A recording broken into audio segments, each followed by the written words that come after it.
Yeah, and we try to turn it to a national conversation, but in its essence, it's just a party affair. The same way other parties are trying to reorganize and strategize towards the election. Yeah.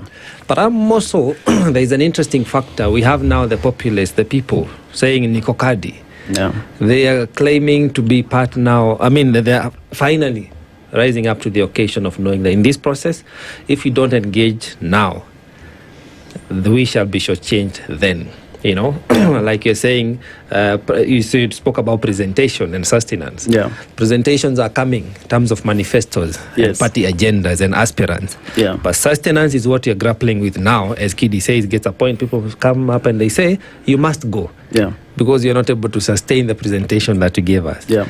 How do you read the mood now that the new people, the young people are beginning to step up and say, we are going to register? And I'm sure after they register, they'll plug into the party politics. Yes. How do you read the mood? I think the mood is like this. First of all, there is this excitement around the young people registering, and it's almost meant to look like it's happening for the very first time. Every time we have headed to the election in Kenya, there has always been a youthful wing that has always come up to be able to rally the young people to vote. I remember there was the Vijana na Kibaki, and all these things have always been there.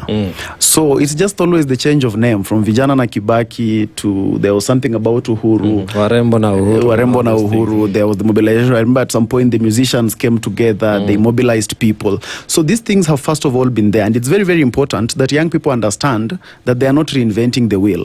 Overpraising them is it's getting into their head. And they're starting to think, finally, there is this new phenomenon that is now happening in the country. The question should be that, while this has always happened, how come things have not kept changing? And it goes back to the adage that you gave us from Guinea, that sustenance is the most important thing. It is not just about presentation. And my generation has always had that problem. We are very good at creating the political excitement for the moment. But then sustaining it, that is where the old guards have always beaten us. And that's why our politics has always remained the same.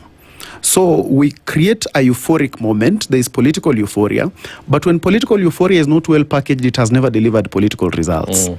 And that's why from the beginning, you see the times when Matiba came back to the country from the US. And there was a mammoth of people that went to the airport to pick Matiba. And there was a lot of euphoria. And that was able to get into his head. It made him imagine that he didn't need the rest of the opposition principals to agree. So he went it alone. The results were there to speak for themselves. You come, you find my brother has rightfully talked about the case of Peter Kenneth. There was Pastor Pius Muiru, who at one point was more famous than the president of Kenya. And there was a euphoric moment at the time. There was the excitement, and people felt like, wait a minute, we can actually go this direction. Now the results were there to show for themselves. Just recently, you remember when Chief Justice Maraga declared that he's running, there was again a lot of excitement, a lot of online excitement, a lot of people were enthusiastic about it. Until he even thought now people can actually come and put together some money for him. It didn't go beyond 7.5 million shillings. Now, that is the tragedy of political excitement. And that's why I feel like both the Linda Mwananchi camp and the Niko Kadi campaign must not just stop at that excitement, because then it will not convert into political results. At the end of the day, we are about slightly just above a year to the next election. There are very fundamental things that make you have impact in an election. For instance, the first thing is you go to an election with a political party.